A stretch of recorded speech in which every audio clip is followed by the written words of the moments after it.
Hey, what's going on, you guys? Welcome to another episode of the Trainer Talk. Today we are going to be talking about recovery of the mind and the body. Obviously, as we go through our daily lives, and if you're working out, all the things that we're doing, we build up stress on our bodies, and we need to recover. That way we can operate and function to our fullest the next day, day after day, for as long as we live. So we want to go over some things that can help you with recovery. Also, how to kind of gauge how much stress you can handle, and how much, when you want to spend more time recovering, or you can handle a little bit more stress to your body based off your recovery. So there's different ways we can look at it. We have a pyramid, so it's areas that you want to focus most on, and then we're going to work our way up to the small things that don't matter as much but can also help. So Bethany will start out talking about the foundation, and then we'll build up from there. Yeah, so the first one, it's training within your maximum recoverable volume. So what that kind of is the amount of training that you're able to do and still be able to recover from it, and create adaptations and create changes from it. It's going to be different for every person because obviously our physiologies are different. Some people are more tolerant to stress and some aren't. That's just, sometimes it's a little bit genetic and it's a little bit of just lifestyle factors. Genetic we can't really do anything about, but as far as like lifestyle, if you have a very stressful job, that's also going to create more fatigue. It's a lot of balance between fatigue and recovery and like rest to create that adaptation. So if you have more fatigue mentally and physically outside of the gym, then you're not able to do as much intensity in the gym, because if you're not able to recover from it, then you're not going to see the changes that you want. So focusing on having the balance between the two is really huge. Yeah, the volume that each person, each individual is going to have is going to be a lot different that they can take, their body can take, physically and mentally. I think it depends highly on like what you're doing as an occupation and what you're doing in the gym. So if you're somebody that's labor intensive, that's doing construction or something along those lines, and then you're coming into the gym for an hour or 2 hours, like that might be too much. And then somebody that sits at a desk and maybe does paperwork or sits at a desk and works on the computer all day, like they might be mentally fatigued, but they might need that physical fatigue to kind of balance it out. So you got to play around with it. I think in the gym, like as far as that goes, if you're not seeing change, like at least some change, then you probably need to play around with that volume, whether it's either adding or subtracting. I've seen both.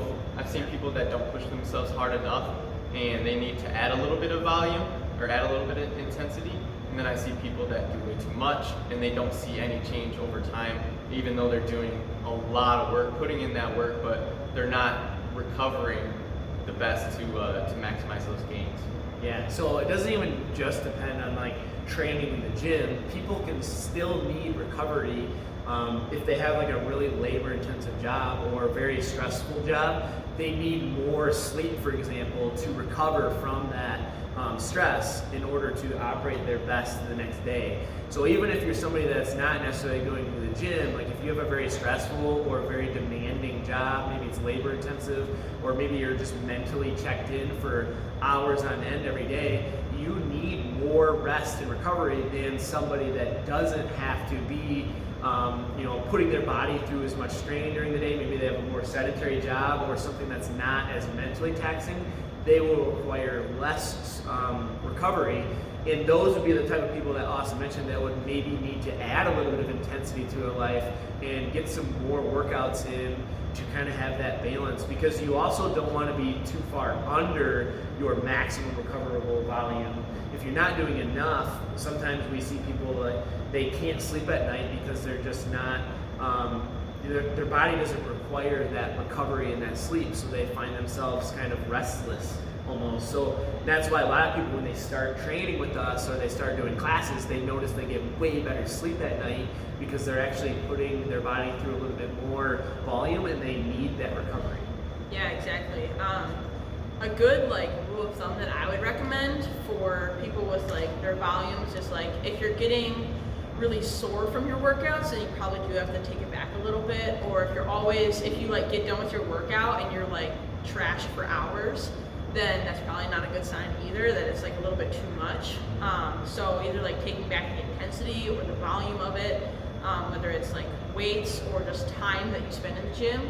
Especially like if you're a construction worker or someone that does a lot of manual labor all day, they're getting a lot of movement in, which is great. I mean, they have a very active lifestyle. Or if you're like a restaurant server or someone that works some sort of job where you're walking around and moving stuff a lot, like you're gonna get resistance training if you're a construction worker. I mean, you're lifting stuff all day. So like either like adding something in that you have a weakness on or want to improve on. Like if you want to get stronger with barbell lifts, then hey, come into the gym and focus on that. Instead of doing, you know, barbell lifts and doing gymnastics and doing cardio and like taking like 2 hours to do that, everything, like while it's good to do that, maybe split it up between different sessions in the week, or just focus on certain things because your body won't be able to recover from all of that. Whereas like, you know, an average person working a sedentary job, they don't get a lot of movement in. So coming and doing a CrossFit style class that we do, where it has all the different benefits of, you know, the strength movements, the cardio, the core, the bodybuilding type style, everything like that combined, I mean, it's going to maximize their time as well as, you know, get them the most benefits out of their workouts. And think about like a roofer, for example. Like they're out in the summer heat, moving around all day, sweating all day. They wouldn't necessarily need to come in here and do any cardio. They're going to burn a ton of calories during the day. So maybe they would just benefit from doing resistance training to just keep their strength up, and it'll actually help them recover too. So that kind of, you have to kind of play around with that. Like, are you burning a lot of calories during the day already? You might not need to do a ton of cardio. You just might want to stick to the weights. Whereas vice versa, if you're somebody that's not moving at all during the day, then you're going to want to do something that does have some cardio along with it, or add that to the end of your workout on those days too. So yeah, it's just like most things, you're trying to be in that middle ground between not doing enough and doing way too much. You're trying to be right in that middle ground, or at least around it anyway. And it just kind of depends on what you're doing, your lifestyle. If you're somebody that's doing a lot of labor, like maybe a mobility and that type of focus when you're coming in, some resistance training with mobility work, like that could be really beneficial, and it might help you recover a lot better too and feel better. yeah, for sure.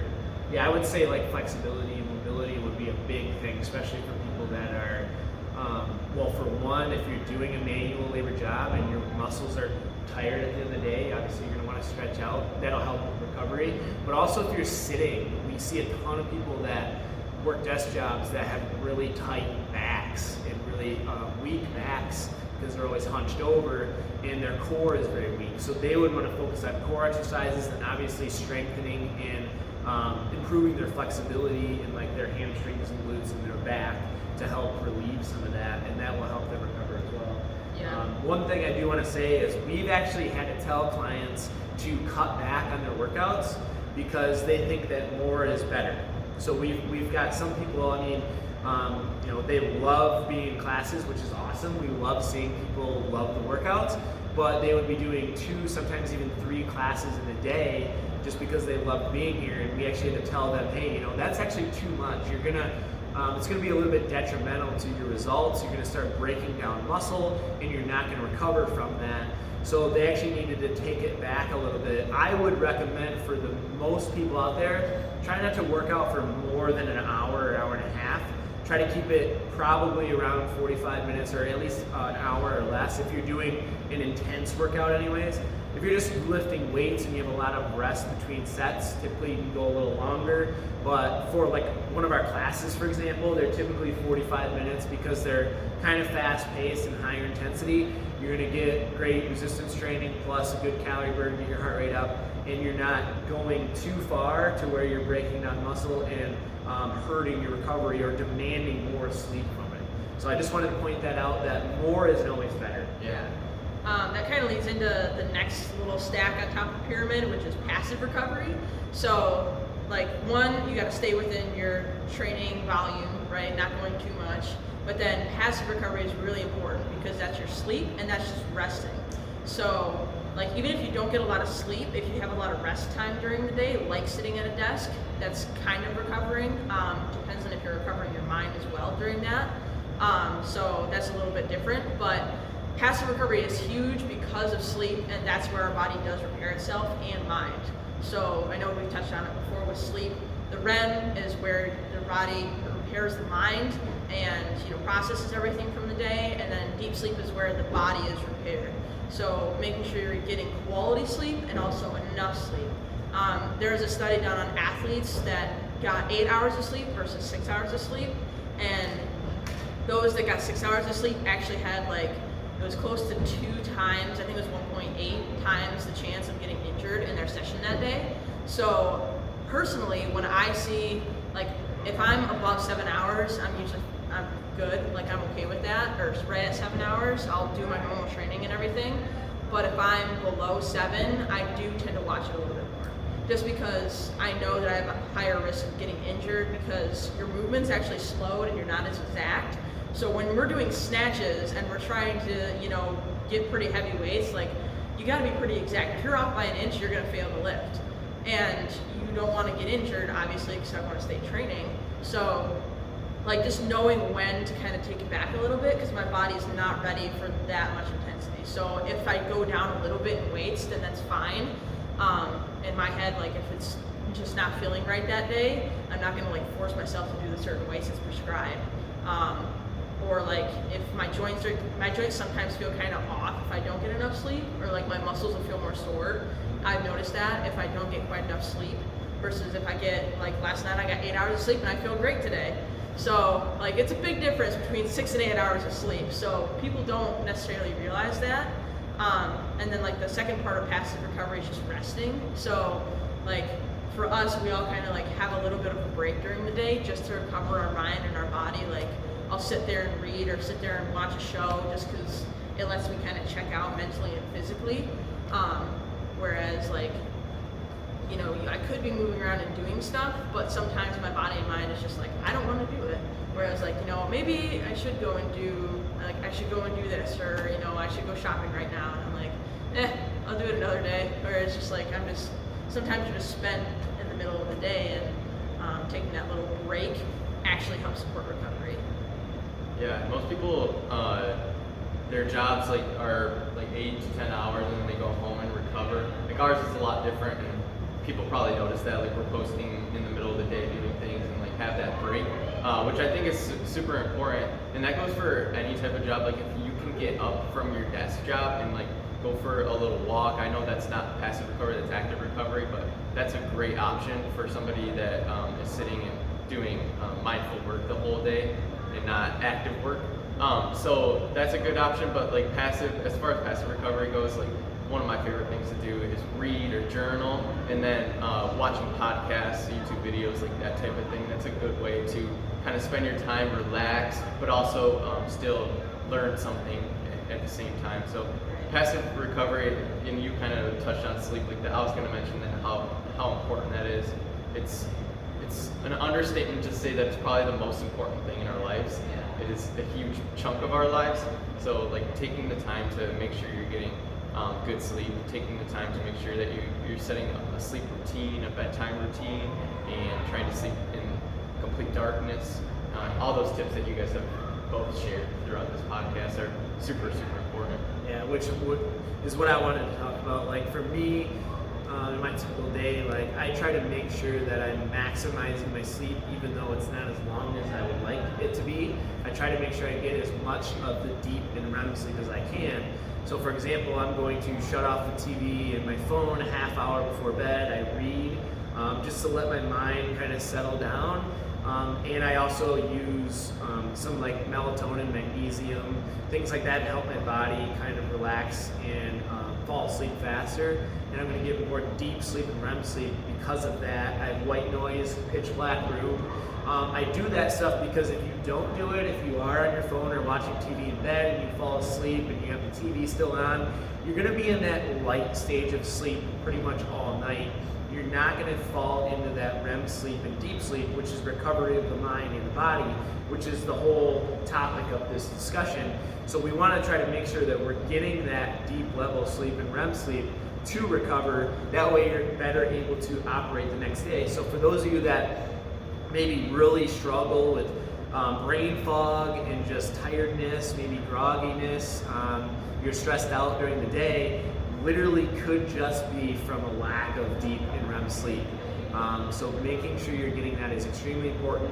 They mentioned that our schedules are different than the average person. You know, we don't have like a 9 to 5 or 8 to 4. It's typically first thing in the morning. I start my day, I get up at 4:05 a.m. and I'm here by 5, and I'll train and do sessions until about noon or 1 o'clock. And then I'll go home for a couple hours and I take a power nap. Almost every single day I try to nap for at least 30 minutes just to kind of recharge, refresh my mind, give my body a little break. Usually I'll just sit on the couch, eat lunch, and then I'll lay back and take my power nap. If I have time, I'll do an hour and a half as well, just to get a little bit more recovery of my body, and then I'll come back to the gym for my afternoon sessions. So that's just what works for us because that's our schedules. Typically we're going to be training in the morning and at night because everybody's working in the middle of the day, so we kind of have that downtime. Whereas for you, maybe if you can at least take a little bit of a break, maybe during lunch, if you get a half-hour lunch at work, eat your lunch and just unwind. Put some earphones in, listen to a podcast or something, and just kind of give your mind a little bit of a break instead of like working right through lunch, for example. That would be an example of a little bit more passive recovery. And then obviously at night, try to make sure you're not, after you get the kids to bed, you're not Netflix and watching Netflix for 2 hours, 3 hours before you go to bed. Try to like have a shut off time. I watch TV every single night, but we try to limit it to like one episode, so it's 45 minutes or less, and then it's off, and we're in bed by a certain time, reading a book, no electronics, basically, to let ourselves unwind for the next day. Yeah, or if you don't like to read or something, you could like journal, like Austin said. Yep. You could stretch, Yep. which is, it's more of a form of active recovery, but you're still winding down your mind. Or you could draw. I don't know if people are into that still or whatever. You can get a coloring book or something, or you can just draw on a sketch pad. Just, something to get away from the screens and something, to help you kind of like start to get a little bit tired. You don't want anything that's super gripping. Like if you get a book and you're really excited about it and you like get sucked into it, then all of a sudden you're reading for like an hour and a half and you're like, oh no, I'm already up too late. Yeah. And so like get a book. Whereas like if you remember back to school or college and you're like reading the textbook and you're like falling asleep while you're reading it, that's what you want. So get something that's like good, like something for you to read, but nothing that's like super stimulating or entertaining. And another thing is there's actually been studies where it says the optimal like sleep window, like where you get the best sleep, deepest sleep, is from 10 to 2 a.m. Yep. So like if you're going to bed at midnight, you're only getting 2 hours of that window versus if you go to bed at 9, by the time you get into that cycle, you're going to get like maximize your time to sleep. Yes. And I will also add, like we have sleep trackers, our Whoop. Yep. So every single night, on average, even though I'm in bed and sleeping for 8 hours, I only actually get about 7 hours. So it's always about an hour of sleep where you're actually awake when you don't know it. So if you're going to bed at 10 and waking up at 6, you didn't actually get 8 hours of sleep, you most likely got 7. So keep that in mind that you're actually losing typically an hour every night when you don't even realize it. You're just not getting that sleep. So keep that in mind the next time you set your bedtime and your wake time. Plan for that extra hour. That could really, really help as well. And then they kind of both mentioned active recovery, which is our next tier to the pyramid. So we'll kind of get into some things as far as active recovery that can help you guys with your recovery of your mind and your body.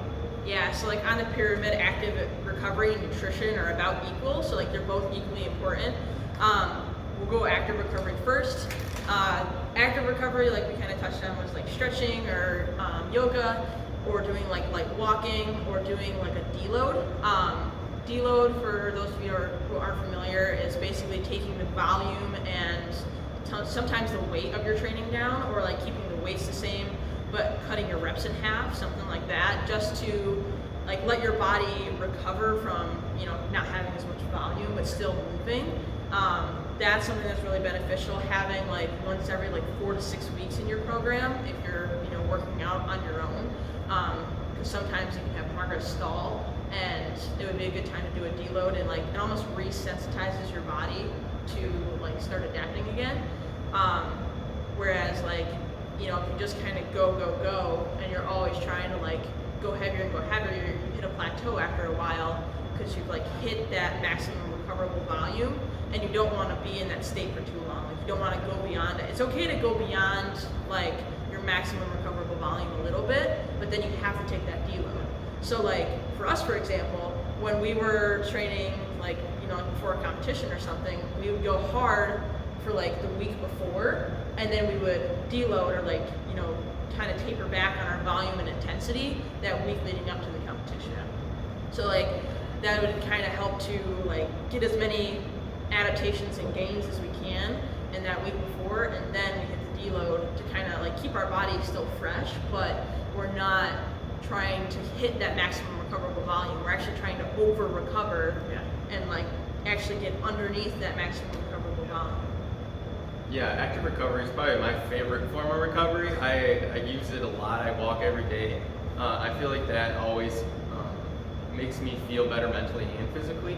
So that form, walking, and then like stretching, like she said, yoga before bed, that's part of my sleep routine, my nighttime routine, is like doing a little bit of yoga or meditation, just getting in that right mindset. Not to mention like gaining some flexibility, some mobility, like all that is good too. Other than that though, like active recovery is pretty much, you can come into the gym and like you said, go a little lighter with the weights, go a little lighter with the workout. Like you build that good habit of coming to the gym, so like continue to do it, but know that you can't always go 100% balls to the wall all the time. You have to take a step back sometimes, let your body recover, and then you'll see way better results if you do start doing that. That's something that I really struggle with, because I just love working out. You know, even though some workouts really suck and you don't want to do it, like afterwards I just feel like $1 million. So I have a really hard time like cutting back or taking extra rest days, because I just don't feel right until I get my workout in. Like after my workout I feel amazing. So I like to do that every day. So something that I've been doing for the last couple months anyways is making sure that I am at least taking one full rest day and then one active recovery day where I'll just come in. Typically it's going to be like 5 or 10 minutes on the air bike, 5 or 10 minutes on like the rowing machine at a very low intensity, like conversation pace. Maybe a different machine like walking or running or the skier. Just anything that you're just moving your body, getting the blood flowing, but not overexerting yourself is going to be great. And also, especially in our training, like we're typically putting our body through a very high intensity and a lot of stress. Like we demand a lot of recovery, but we also need a lot of mobility. So I'll come in and we'll do foam rolling and stretching, a lot of mobility work. That's another form of active recovery. So you know, if you're really, really sore, you're gonna wanna spend more time stretching and foam rolling and making sure, maybe getting a massage every month. That's something that we also do. Just making sure that your body is recovering. So kind of to listen to yourself. You know, if you have a strict plan for your training, but you come in and you're overly sore, like Bethany mentioned earlier, like maybe you're trash after a workout, don't think that you have to push through that. Maybe use that day as an active recovery day to allow your body to just repair itself, and that way you're more prepared for the next workout or the next week. So there are days where I'll come in and I'll change my mind if it's a scheduled workout day, but I'm overly sore, really stiff. I'll maybe just use that as an active recovery day and do some foam rolling and some rowing, just get my blood flowing. That will actually help me recover and repair for the next day, next workout. Yeah. And like one thing with like soreness is like you should get a little sore from your workouts. That's part of telling like if you're doing enough. If you're never getting sore, then something's not right with your volume. But anyway, kind of going back with like active recovery, like for me personally, like if I do like 5 workouts a week, my Thursday is usually, I'm here and I'm very active all day. So I treat that as almost like an active recovery day, even though I don't technically do a workout, because I'm here and I'm demonstrating movements for everyone. So I'm still like lifting weights. I'm moving. Like last Thursday, I got like, I think it was like 11 miles of walking it tracked. And I was like, okay, so if I were to just go out and walk for 11 miles, it would have been equivalent to what I did, not counting all the strength, like lifting weights and stuff that I did with it. So like just knowing for myself, like that's going to be enough for me to get that movement in and like active recovery and like just adding some stretching on top of that, that's enough for me. But like I said, like everything's different for everyone. Do you guys have anything else to add on active recovery? Just make sure that you're doing a really good warm up, I would say. Like that could even be a big part of recovery is, that's something that I never focused on when I was just doing a lot of like bodybuilding and powerlifting, is I basically come up and my warm up would be like 135 for bench, squat, and deadlift. Like no warm up other than just lightweight, and then get into your sets. And you're gonna not only not recover as well, but you're also gonna increase your risk of injury dramatically when you don't warm up. So if you come in and if you were to work out with us, you would probably laugh because we spent about 20 or 30 minutes stretching out and warming up. I mean, you'd think we were like 110 years old. By the time we get loosened up, we're ready to go. It's been a half hour.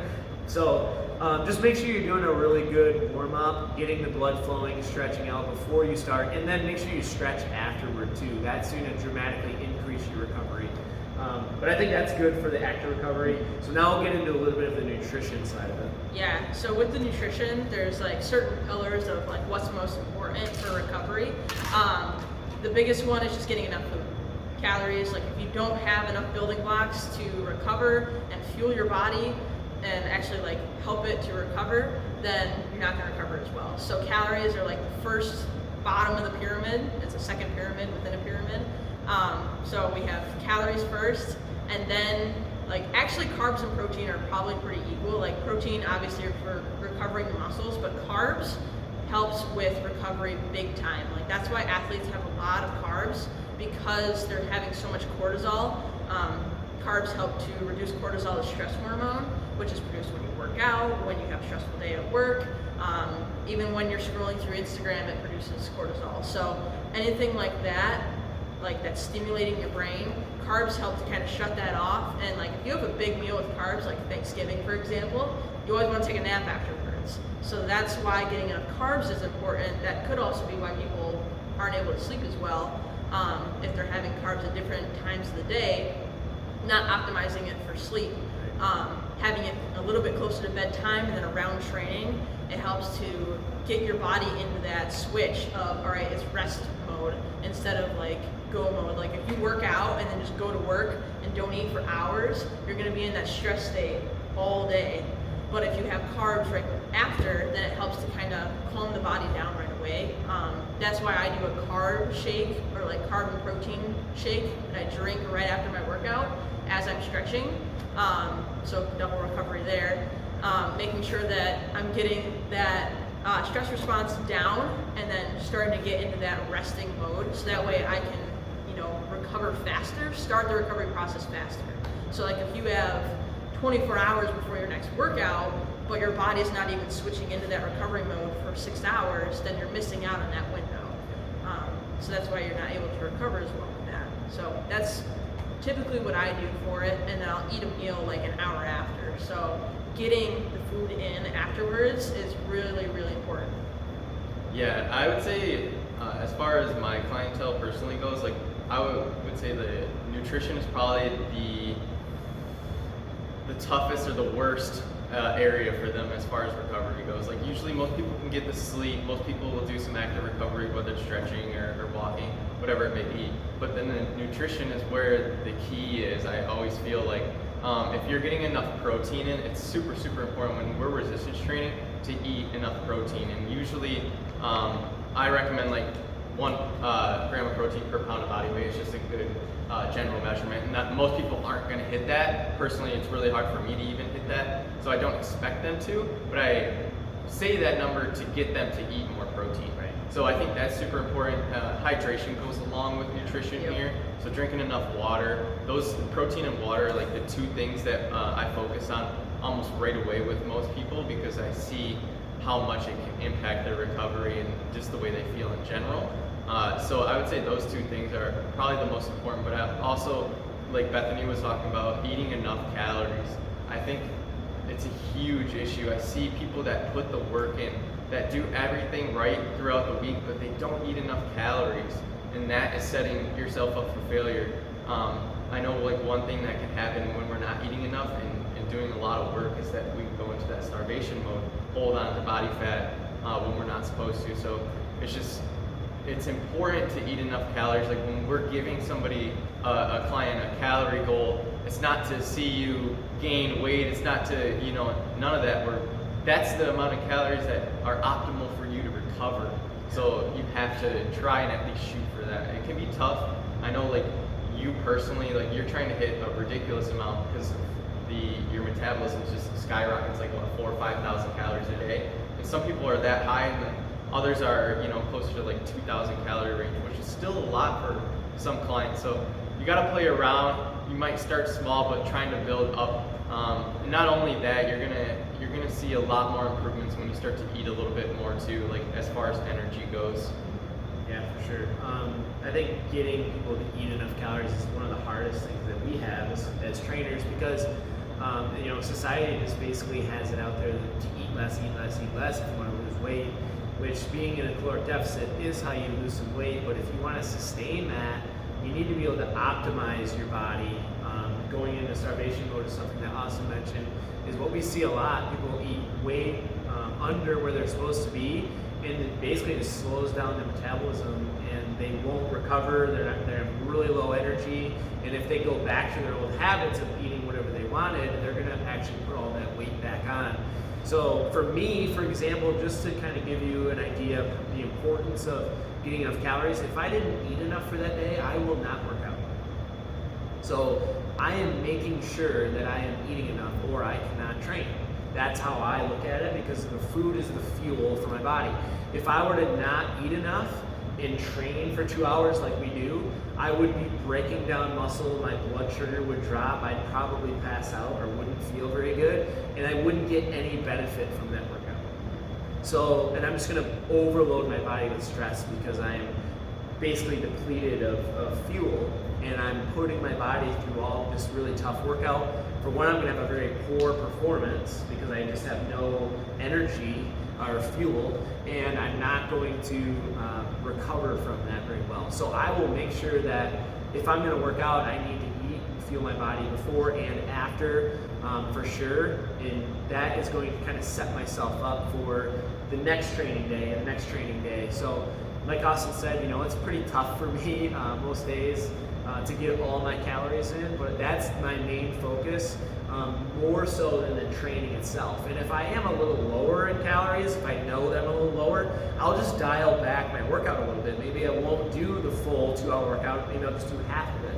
So, depending on your day, there's going to be things that come up to where you can't eat lunch, or maybe you have to skip breakfast or something like that. It doesn't necessarily mean that you can't do your workout, but you're going to have to adjust it accordingly to make sure that you're not overdoing it and going over that recoverable volume.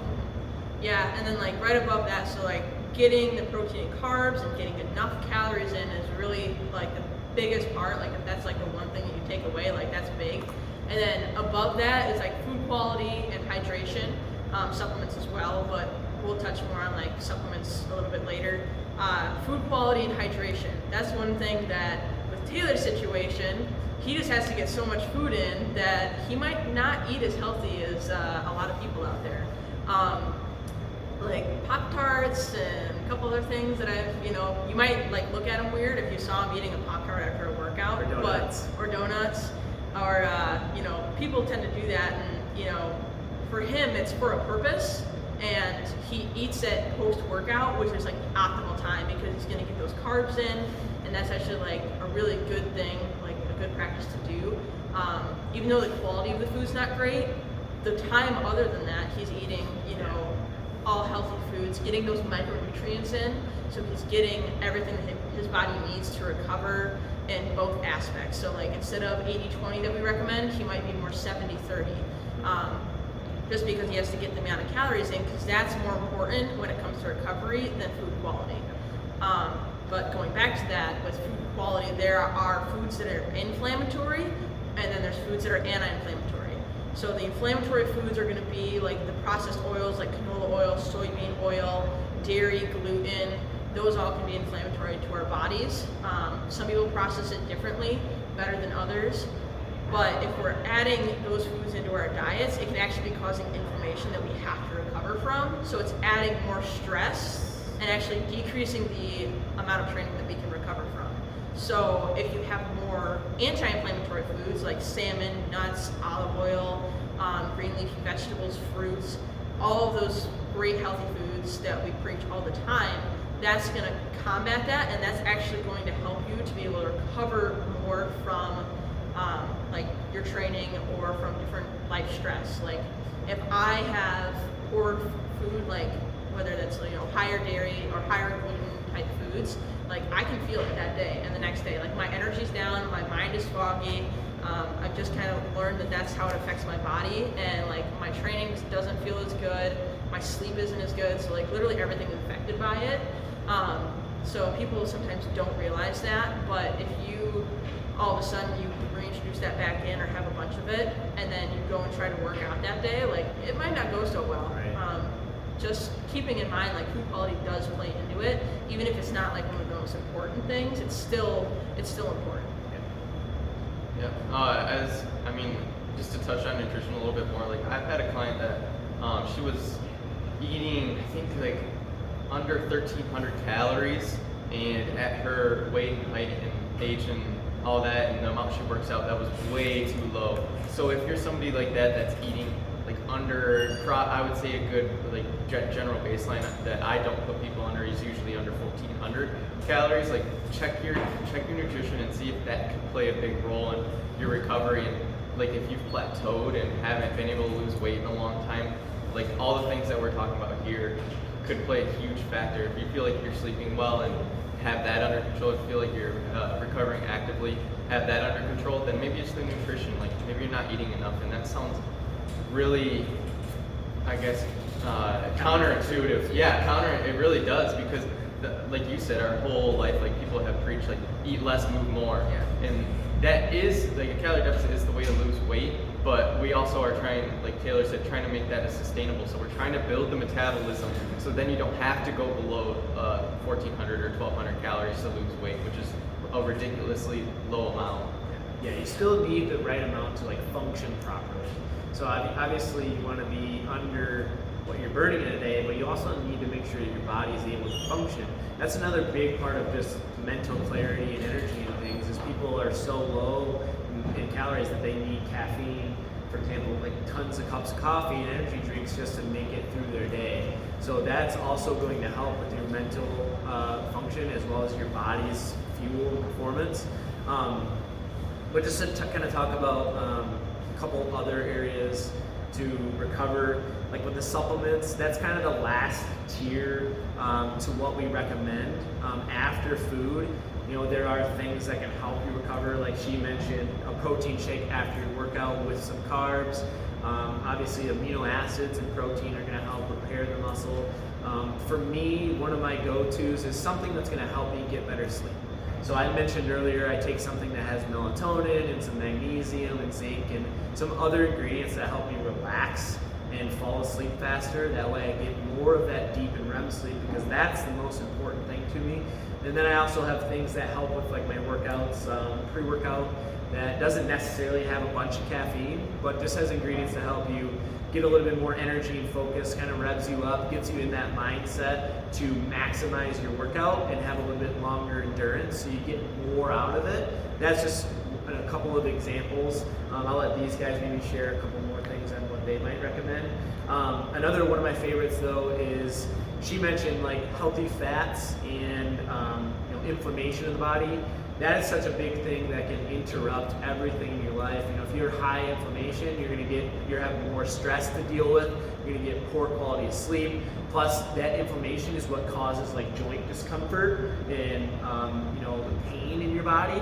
So the more you can reduce your inflammation, for example, like fish oil and omega-3s. So something like that is something else that I highly recommend to people that might be dealing with knee issues or hip issues or joint issues, just inflammation in general.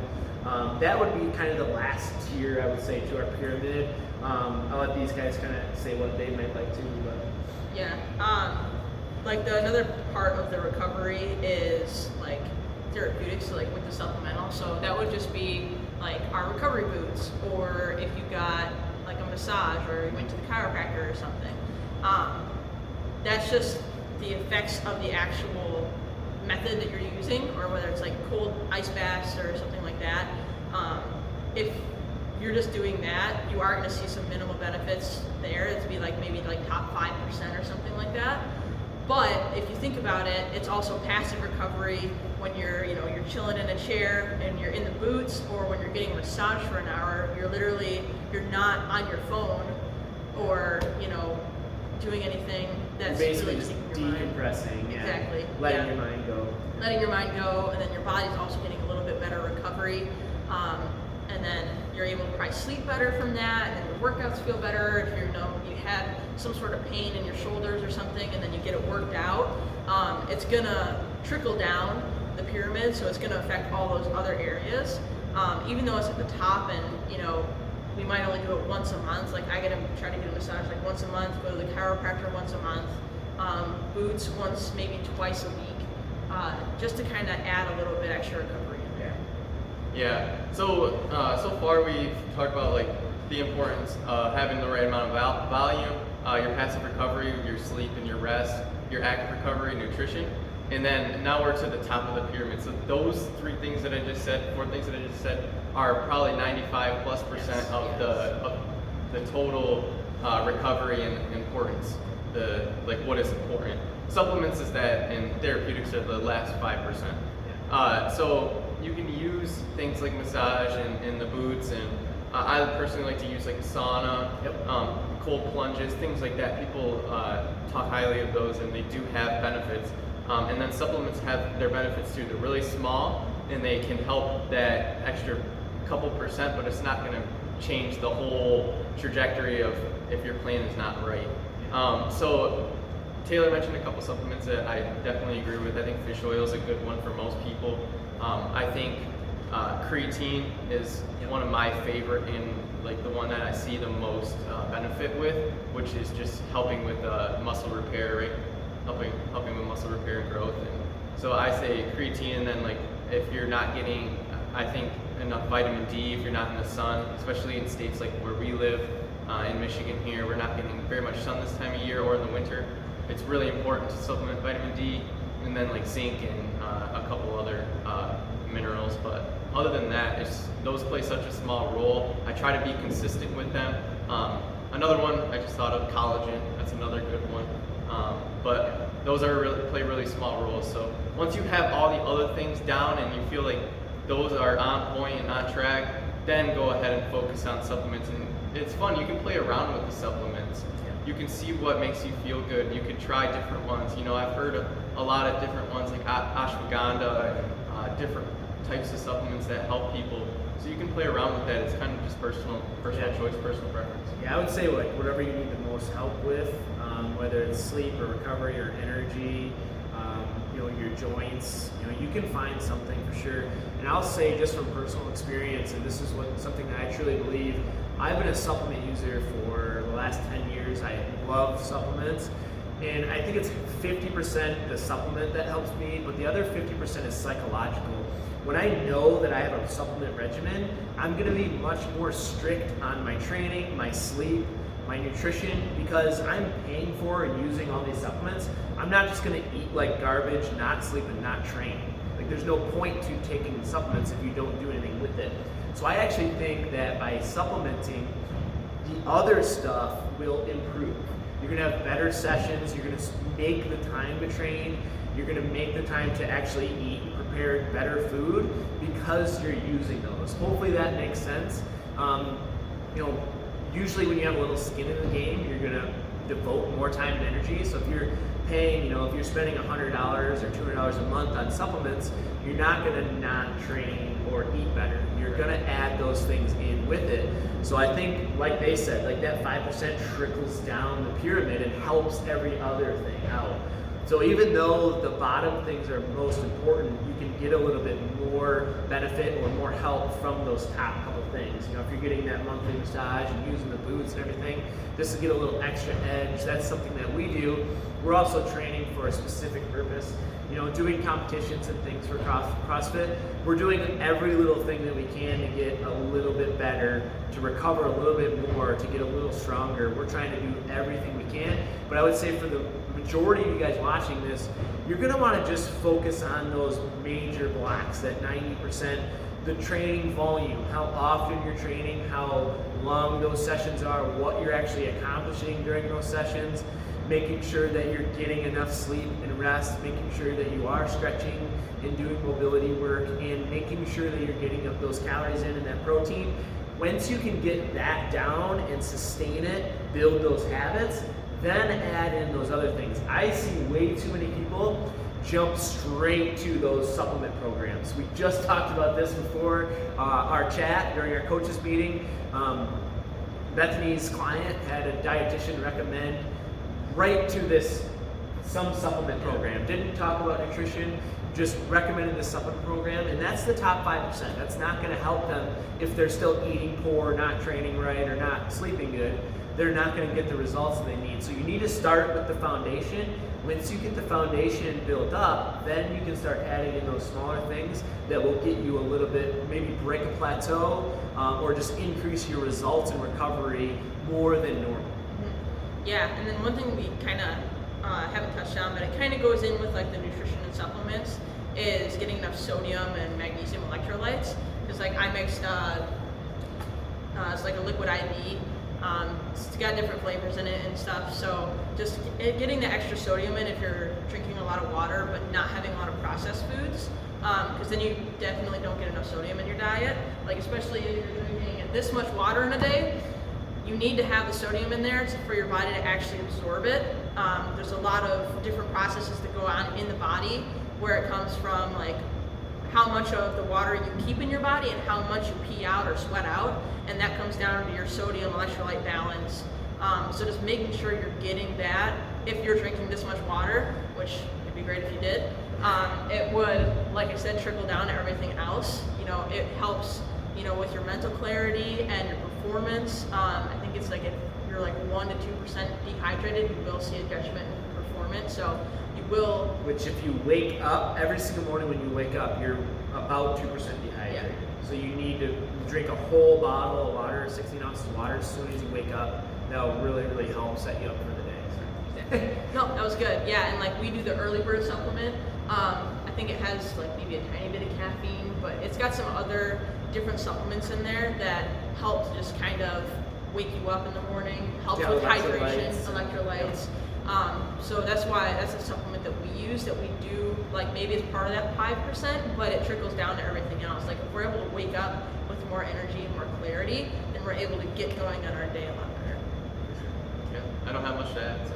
Yeah, cool. So that is the pyramid of how to recover and rest, so that you can operate at your best and hopefully help you get some better results. So play around with this, kind of experiment, and listen to your body, kind of pay attention to how much you're training, how much you're sleeping, how much you're eating. And if you need help with any of these areas, obviously feel free to reach out. If you need any suggestions from us, we're happy to give you our input. You know, if you want to learn more about training or nutrition or supplements or anything like that, don't hesitate to reach out and ask. So until next time, make sure you like and subscribe so you can see all of our other videos, and stay healthy, you guys. See ya.